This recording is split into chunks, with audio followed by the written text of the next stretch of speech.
First on reporter. ഭൂട്ടാനിൽ നിന്നുള്ള വാഹനക്കടത്തിൽ താരങ്ങളെ ചോദ്യം ചെയ്യാൻ ഇഡി. പിടിച്ചെടുത്ത രേഖകൾ പരിശോധിച്ച ശേഷം ദുൽഖർ സൽമാനും അമിത് ചെക്കാലക്കലിനും നോട്ടീസ് നൽകും. ബാങ്ക് അക്കൗണ്ട് വിവരങ്ങൾ ഹാജരാക്കുവാൻ ഇരുവർക്കും ഇഡി നിർദ്ദേശം നൽകി. നിയമപരമായ നടപടിക്രമങ്ങൾ പൂർത്തിയാക്കിയാണ് വാഹനം വാങ്ങിയതെന്ന് ദുൽഖർ അന്വേഷണ സംഘത്തെ അറിയിച്ചു. ശരൺ ചേരുന്നു വിശദാംശങ്ങളുമായി. ശരൺ, ഇഡി ഇന്നലെ പലയിടങ്ങളിലും പരിശോധന നടത്തിയ ശേഷം ഇപ്പോൾ ചോദ്യം ചെയ്യാൻ നോട്ടീസ് നൽകുമെന്നാണ് അറിയാൻ കഴിയുന്നത്. വിവരങ്ങൾ എന്താണ്?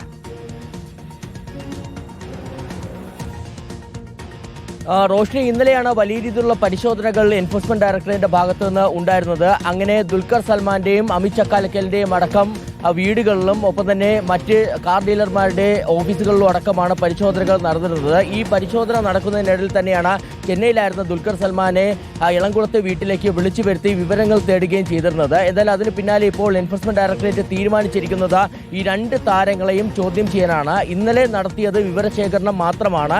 ഇനി വിശദമായ ചോദ്യം ചെയ്യലിലേക്ക് കടക്കാനാണ് തീരുമാനിച്ചിരിക്കുന്നത്. അതിന്റെ ഭാഗമായിട്ട് ഇരുവർക്കും ഉടൻ തന്നെ നോട്ടീസ് നൽകും. അതായത് ഇന്നലെ ഈ റെയ്ഡുകൾക്കിടയിൽ ഈ വീടുകളിൽ നിന്നും താരങ്ങളുടെ വീടുകളിൽ നിന്നും ഈ രേഖകൾ പിടിച്ചെടുത്തിരുന്നു. അത് വാഹനത്തിന്റെ രേഖകളും മറ്റു രേഖകളും പിടിച്ചെടുത്തിരുന്നു.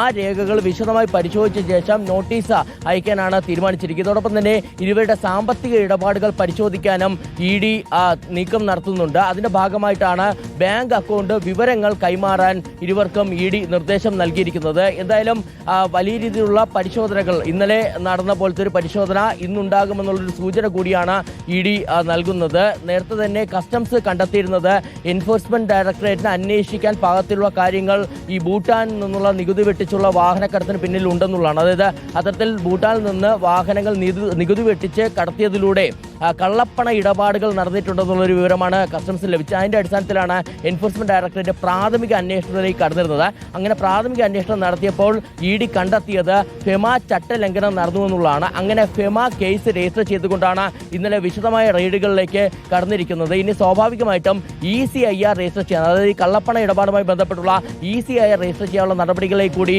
ഇഡി കടക്കുമെന്നുള്ളതാണ് നമ്മൾ മനസ്സിലാക്കുന്നത്. എന്നാൽ അത് കൂടുതൽ വിവരശേഖരണത്തിന് ശേഷം, അതായത് ഈ കള്ളപ്പണ ഇടപാടുകൾ എങ്ങനെയൊക്കെയാണ് നടന്നതെന്ന് സംബന്ധിച്ച് കൂടുതൽ വിവരശേഖരണത്തിന് ശേഷമായിരിക്കും ആ നടപടികളിലേക്ക് കൂടി ഇഡി നീങ്ങുക എന്നുള്ളതാണ് നമുക്ക് മനസ്സിലാക്കാൻ കഴിയുന്നത്. എന്തായാലും നേരത്തെ കസ്റ്റംസ് മാത്രമായിരുന്നു താരങ്ങളെ കേന്ദ്രീകരിച്ചുള്ള വലിയ അന്വേഷണത്തിൽ ഉണ്ടായിരുന്നെങ്കിൽ ഇപ്പോൾ ഇഡി കൂടി ഈ താരങ്ങൾക്കുള്ള കുരുക്ക് മുറുക്കുന്നു എന്നുള്ളതാണ് ഏറ്റവും പ്രധാനപ്പെട്ട കാര്യം.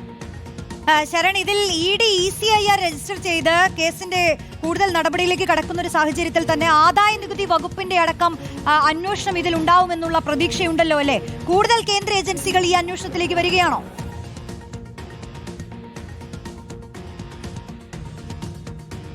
റോഷ്നി, തീർച്ചയായിട്ടും കൂടുതൽ കേന്ദ്ര ഏജൻസികൾ ഈ അന്വേഷണം ആരംഭിക്കുമെന്നുള്ള കാര്യത്തിൽ, അല്ലെങ്കിൽ ചില ഏജൻസികൾ ഇതിനകം തന്നെ അന്വേഷണം ആരംഭിച്ചിട്ടുണ്ട്.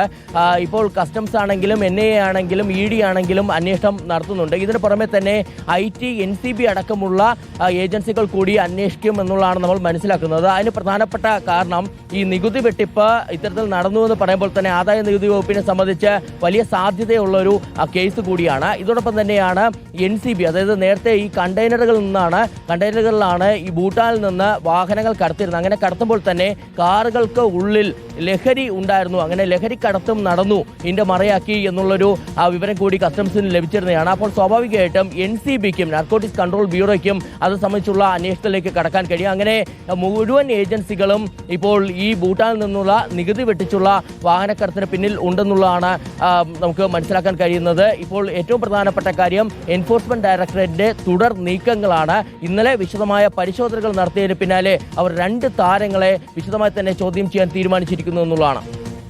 ഇതിലിപ്പോ ഈ പിടിച്ചെടുത്ത രേഖകൾ പരിശോധിച്ച ശേഷമാണ് ഒരു പുതിയ തീരുമാനത്തിലേക്ക് ഇഡി എത്തുന്നത് അല്ലേ?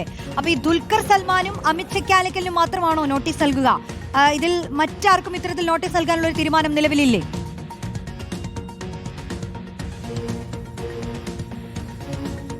റോഷ്നി, ഇന്നലെ 4 താരങ്ങളുടെ വീടുകളിലാണ് പരിശോധന നടന്നിരിക്കുന്നത്. അതിൽ ഒന്ന് ദുൽഖർ സൽമാനാണ്. ദുൽഖർ സൽമാന്റെ 3 വീടുകളിൽ നടക്കുന്ന സാഹചര്യമുണ്ടായിരുന്നു. ഇതിന് പുറമെ തന്നെ അമിത് ചക്കാലക്കലിന്റെ വീട്ടിലും മമ്മൂട്ടിയുടെ വീട്ടിലും പൃഥ്വിരാജിന്റെ വീട്ടിലുമാണ്. ഇതിൽ പൃഥ്വിരാജിന്റെ നേരത്തെ 2 വാഹനങ്ങൾ കേന്ദ്രീകരിച്ചാണ് കസ്റ്റംസിന്റെ അന്വേഷണം ഉണ്ടായിരുന്നത്. പക്ഷേ അതിലൊരു വ്യക്തത വരുത്താൻ, ആ വാഹനങ്ങൾ ഭൂട്ടാനിൽ നിന്ന് കടത്തിയതാണോ എന്നുള്ള കാര്യത്തിൽ വ്യക്തത വരുത്താൻ കസ്റ്റംസിന് കഴിഞ്ഞിട്ടില്ല എന്നുള്ളതാണ് നമുക്ക് മനസ്സിലാക്കാൻ കഴിയുന്നത്. അതുകൊണ്ട് തന്നെ തുടർ നടപടികളിലേക്ക് അവർ കടന്നിട്ടില്ല. ഇഡിയും സമാനമായ വിധത്തിലുള്ള സംബന്ധിച്ചുള്ള പരിശോധനകൾ നടത്തിയിട്ടുണ്ടെങ്കിലും പൃഥ്വിരാജിന്റെ കാറുകളുടെ കാര്യത്തിൽ ഇപ്പോൾ ഒന്നും പറയുന്നില്ല. അവർ കൂടുതൽ പരിശോധനകൾ സംബന്ധിച്ച് തുടരുകയാണെന്നുള്ളതാണ് നമുക്ക് മനസ്സിലാക്കാൻ കഴിഞ്ഞിരിക്കുന്നത്. എന്തായാലും ഈ ദുൽഖർ സൽമാന്റെയും അമിത് ചക്കാലക്കലിന്റെയും പക്കലുള്ളത് ഭൂട്ടാനിൽ നിന്ന് നികുതി വെട്ടിച്ച് കടത്തിയ വാഹനങ്ങളാണ് എന്നുള്ളൊരു അനുമാനത്തിലേക്ക് കസ്റ്റംസ് എത്തിയിരുന്നതാണ്. ആ ഒരു കണ്ടെത്തലിലേക്ക് തന്നെ ഇ ഡിയും എത്തിയിരിക്കുന്നു. അതിന്റെ അടിസ്ഥാനത്തിൽ കൂടിയാണ് ഇവരെ ചോദ്യം ചെയ്യാൻ തീരുമാനിച്ചിരിക്കുന്നത്. ഈ ചോദ്യം ചെയ്യുമ്പോൾ പ്രധാനമായും ഇ ഡി പരിശോധിക്കുക ആരൊക്കെയായിട്ടാണ് ഇടപാടുകൾ നടത്തിയെന്നുള്ള കാര്യമാണ്, എങ്ങനെയാണ് ഈ ഡീല് ഉറപ്പിച്ചതെന്നുള്ളതാണ്. ദുൽഖർ സൽമാന്റെ 3 വാഹനങ്ങളാണ് ഇപ്പോൾ അന്വേഷണ പരിധിയിലുള്ളത്. ഒന്ന് ഡിഫൻഡർ വാഹനമാണ്, ഇതിന് പുറമെ ലാൻഡ് ക്രൂയിസർ ഉണ്ട്, ഒപ്പം നിസാൻ പട്രോൾ ഉണ്ട്. ഇതിൽ നിസാൻ പട്രോൾ രജിസ്റ്റർ ചെയ്തിരിക്കുന്നത്, ഇതിന്റെ ഫസ്റ്റ് ഓണറായി കാണിച്ചിരിക്കുന്നത് ഇന്ത്യൻ ആർമിയാണ്. അപ്പോൾ അങ്ങനെ ഇന്ത്യൻ ആർമിയുടെ പേരിൽ പോലും ഈ തട്ടിപ്പ് സംഘം തട്ടിപ്പ് നടത്തുന്ന സാഹചര്യം ഉണ്ടായിരുന്നു. പരിവാഹൻ സൈറ്റിന്റെ പേരിലുള്ള തട്ടിപ്പുണ്ടായിരുന്നു. അങ്ങനെ വിവിധ തട്ടിപ്പുകളാണ് ഇതുമായി ബന്ധപ്പെട്ട് നടക്കുകയും ചെയ്തിരിക്കുന്നത്. അപ്പോൾ സ്വാഭാവികമായിട്ടും അത് സംബന്ധിച്ചുള്ള കൂടുതൽ കാര്യങ്ങളിലേക്ക് അന്വേഷണവുമായി മുന്നോട്ട് പോകും. അതാണ് അന്വേഷണം ഇപ്പോൾ അടുത്ത ഘട്ടത്തിലേക്ക് കടക്കാൻ പോവുകയാണ്. ഇ ഡി ചോദ്യം ചെയ്യാനുള്ള ഒരു തീരുമാനത്തിലേക്ക് എത്തിയിരിക്കുന്നു. എന്തായാലും ഭൂട്ടാൻ വാഹനക്കടത്തുമായി ബന്ധപ്പെട്ട അന്വേഷണം ഇപ്പോഴൊന്നും അവസാനിപ്പിക്കില്ല എന്നുള്ള തീരുമാനത്തിൽ തന്നെയാണ് അന്വേഷണ ഏജൻസികൾ.